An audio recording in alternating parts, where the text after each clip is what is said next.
Everyone, ఈ వీడియోలో మనం ట్రెండింగ్లో ఉన్న neck design cutting and stitching చూద్దామండి. ఇక్కడ నేను ఫీజింగ్ని డబుల్ ఫోల్డింగ్ తీసుకున్నానండి. డబుల్ ఫోల్డింగ్ తీసుకున్న ఫీజింగ్ని ఇలా కింద సైడు 1 ఇంచ్ అయితే మార్క్ చేసుకోవాలండి.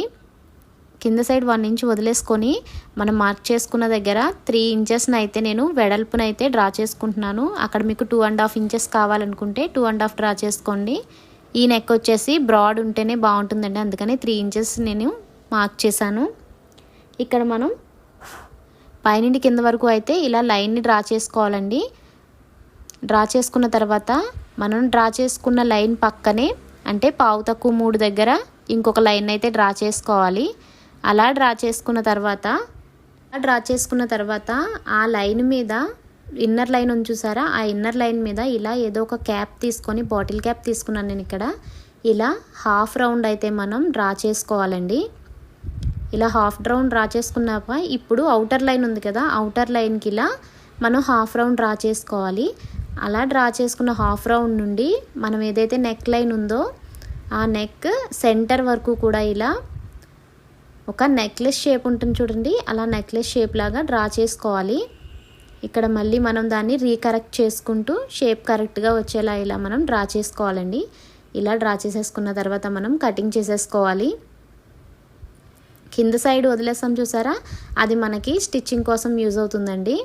కింద 1 ఇంచ్ గ్యాప్ అయితే ఖచ్చితంగా వదిలేసుకోవాలి. అండ్ సైడ్స్ కూడా 1 ఇంచ్ గ్యాప్ ఉండేలా చూసుకోవాలి, ఎందుకంటే మనం దాన్ని క్లాత్ ఫోల్డింగ్ చేయడానికి యూజ్ అవుతుంది. ఇలా సిజర్ని అయితే మనం ఓపెన్ చేసి కట్ చేయాలండి. సిజర్ ఎక్కడ కూడా క్లోజ్లో ఉంచి కట్ చేయకూడదు. ఇప్పుడు మనం ఇలా ఒక క్లాత్ తీసుకొని క్లాత్ పైన మనం కట్ చేసుకున్న షీట్ని పెట్టి ఇలా మిడిల్లో ఒక స్టిచ్ అయితే వేసుకోవాలండి.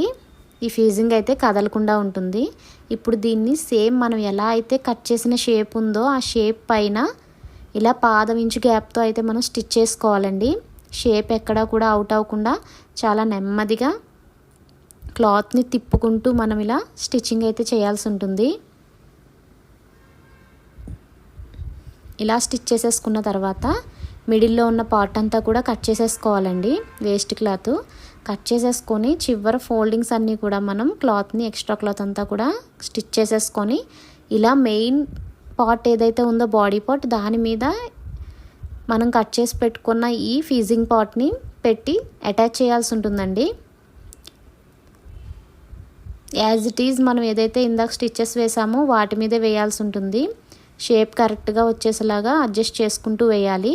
ఇప్పుడు మనం ఎక్స్ట్రా పార్ట్ ఏదైతే ఉందో అది కట్ చేసుకోవాలి. ఇందాక మనం కదలకుండా ఒక స్టిచ్ అయితే వేసాం కదా, ఆ స్టిచ్ కూడా విప్పేసుకొని ఇట్లా మొత్తం అంతా కూడా ఎక్స్ట్రా క్లాత్ అంతా కూడా కట్ చేసేసుకోవాలి. ఇలా కట్ చేసుకున్న తర్వాత ఇలా నీట్గా మనం అయితే లోపల ఫింగర్స్తో మనం ఇలా అనుకుంటూ ఆ కట్ వర్క్ కరెక్ట్గా వచ్చేలాగా సెట్ చేసుకోవాలండి. చూసారు కదా, నెక్ లైన్ అయితే రెడీ అయిపోయిందండి. ఇలాంటి మరిన్ని వీడియోస్ కోసం నా ఛానల్ని సబ్స్క్రైబ్ చేసుకోండి. ఇంకా మీకు ఉపయోగపడే చాలా వీడియోస్ నా ఛానల్లో ఉన్నాయి. మీకు ఏదైనా యూజ్ అవుతుందనుకుంటే వెళ్ళి చెక్ చేయండి. Thank you for watching.